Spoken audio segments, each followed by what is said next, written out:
भगवान श्री हरि ने धरती पर कंस के आतंक से लोगों को मुक्त कराने के लिए श्री कृष्ण के रूप में जन्म लिया था।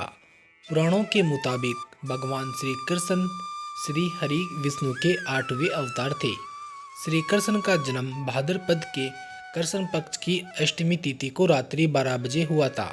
इसलिए हर साल भाद्रपद के कृष्ण पक्ष की अष्टमी को भगवान श्री कृष्ण का जन्मोत्सव धूमधाम से मनाया जाता है। भगवान श्री कृष्ण भगवान विष्णु का अवतार होने से इस पर्व का विशेष महत्व है। द्वापर युग में उनका जन्म हुआ था, इसलिए उन्हें इस युग का सर्वश्रेष्ठ पुरुष कहा जाता है। भगवान श्री कृष्ण अपनी लीलाओं के लिए जाने जाते हैं, क्योंकि उन्होंने राक्षसों और कंस के मारने तक की लीलाएं की थी। जन्माष्टमी के नजदीक आते ही उनकी लीलाओं की चर्चाएं तेज हो जाती है। भगवान विष्णु के 8वें अवतार के रूप में जन्म लेने वाले श्री कृष्ण बचपन से ही बहुत नटखट थे और वह अपनी लीलाएं दिखाना शुरू कर दिए थे। भगवान श्री कृष्ण ने अपने दोस्तों के साथ गांव में सभी का मक्खन चुराकर खा जाते थे। एक बार श्री कृष्ण की शरारतों से परेशान होकर यशोदा ने ओखली से बांध दिया था।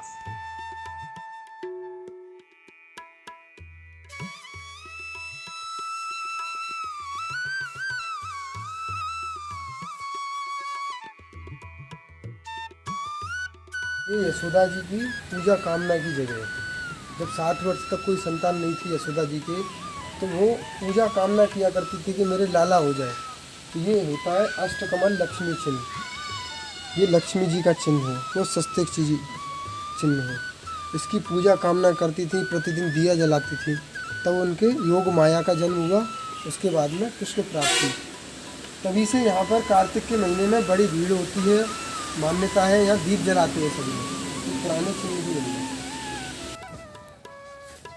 जी ये जो उखल है, ये पहले कश्यप मुनि थे। विष्णु जी ने बोला था कि आप अपनी मुक्ति का साधन स्वयं से ढूंढें। तो इन्होंने बोला मुझे निज धाम चाहिए और निज धाम में ही मुक्ति चाहिए। तो इन्होंने बोला कश्यप जी ने कि मुझे खल या उखल कुछ भी बना दो। खल बोलते हैं दुष्ट को। तो विष्णु जी ने कहा कि मैं दुष्ट तो नहीं बनाऊंगा, तुझको उखल बना दूंगा। तो जाओ तुम नंद बाबा के घर में उखल बन जाओ। जब भगवान माखन की चोरी करते थे, ये मटकी ऊपर होती थी, तो कन्हैया जी बुलाते थे आइए कश्यप जी। तब ये उखल अपने आप स्वयं से चल करके आता। ये स्टैंड का काम करता था। तो इस पर चढ़ करके जब मिट्टी फोड़ते थे, तो जब इस पर चरण रखा तो इसका कल्याण कर दिया चरण रखने से। तो ये घर ही था। नंद का घर था 7.5 किलोमीटर बड़ा, 9 लाख गाय थी। तो नंद बाबा तो राजा थे। तो ये राजा के बेटे होकर के ये माखन की चोरी करते थे। गोपियां लोग शिकायत लेके आती थी, यशोदा मैया मानती नहीं थी। तो दिवाली वाला दिन था, कृष्ण ने अपने घर में ही मटकी को फोड़ा, माखन की चोरी की। उखल पर चढ़ करके माखन को चुरा रहे थे, मटकी को फोड़ दिया। तो उखल के साथ में यहाँ पर पनिशमेंट मिली है भगवान को। ये दंड दिया है यशोदा मैया ने कृष्ण भगवान को इसी जगह पर। यहाँ पर बांध कर ये जो उखल है ये 5,500 वर्ष पुराना उखल है। यहाँ भानते भानते शाम हो गई थी। 2 अमूल रस्सी शॉर्ट पड़ रही थी। ये वो जगह है। उस समय की तो ज्यादा चीज बची नहीं है। ये संभाल करके रखे हैं पूर्वजों ने, जो अगली पीढ़ी आए उनको दिखाए। विष्णु जी द्वारा स्थापित पिलर है। इसमें भगवान का सब रूप दिखाया गया है। ये ऐसे 2 पेड़ हैं और ये यहाँ पर 3 रस्सियाँ हैं। ये नाभि है और ये यहाँ पर पेट है, यहाँ सिर है, ये 2 हाथ है भगवान के। ये बीच में से निकल रहे हैं। मतलब पुराना ही बनाया है। और ये ठाकुर जी के चरण हैं। यहाँ ये मानता है जो यहाँ पर नाग रगड़ता है उसकी जो अहंकार होता है वो नष्ट हो जाता है।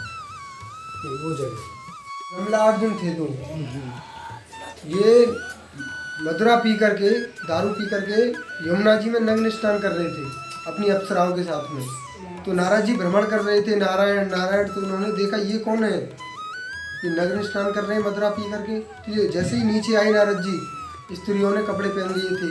ये घमंड में थे, क्योंकि ये कुबेर के पुत्र थे कि धन के घमंड में आ जाता है आदमी, वो गलत काम करने लग जाता है। तो इनको शराब दे दिया जाओ, तुम पेड़ बन जाओ। पेड़ कभी कपड़े नहीं पहनते हैं, कैसा भी मौसम हो। तो यहाँ पर ये पेड़ बन गई थी, 3 किलोमीटर लंबे पेड़ हो गई थी। ये 10,000 वर्ष से तपस्या कर रहे थे नंद बाबा के गेट पे। तब दिवाली के दिन जब यशोदा मैया ने कृष्ण भगवान को बांधा है, तब कृष्ण भगवान को याद आई कि मुझे पेड़ों का उद्धार करना है। तब ये उखल को खींच करके लाए।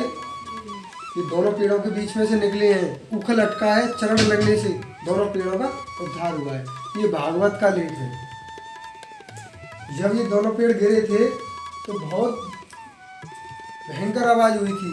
इसमें लिखा है ना, कृतचांड शब्दों।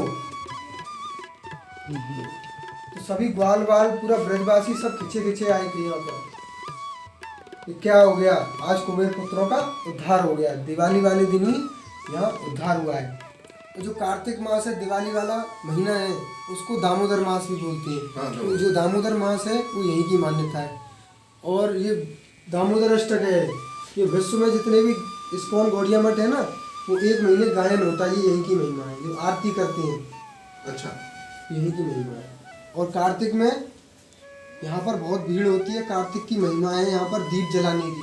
तो यहाँ दीप जलाते हैं, उनको कृष्ण भक्ति मिलती है। यशोदा मैया ने भी दीप जलाए थे। हम पर राधा कृष्ण का मिलन हुआ था, तो तभी से यहाँ पर राधा, पहले तो पुराना मंदिर था, अब ये नया बनवा दिया है। जब 2 पेड़ थे, वो 3 किलोमीटर लंबे पेड़ थे, जब वो गिरेंगे तो आवाज़ होगी, तो सभी ब्रजवासी आ गए थे। तो यहाँ से 3 किलोमीटर दूर है रावल गाँव, यहाँ राधा जी रहती थी। उसके बाद में बरसाने गई हैं, पहले रावल रहती थी, वहाँ से दौड़ी दौड़ी आई, छोटी सी राधा जी थी। तो उन्होंने देखा तो यहाँ राधा कृष्ण का मिलन हो गया। यहाँ पर बचपन में ही हुआ है उनका मिलन। और यहीं पर राधा दामोदर नाम पड़ गया था। दाम कहते हैं डोरी को, उधर कहते हैं पेट को। कृष्ण का नाम दामोदर यहीं पड़ा है। और राधा जी मिलने आई तो राधा दामोदर नाम है। तो कार्तिक मास में जो राधा दामोदर नहाते हैं, वो यहीं की महिमा है।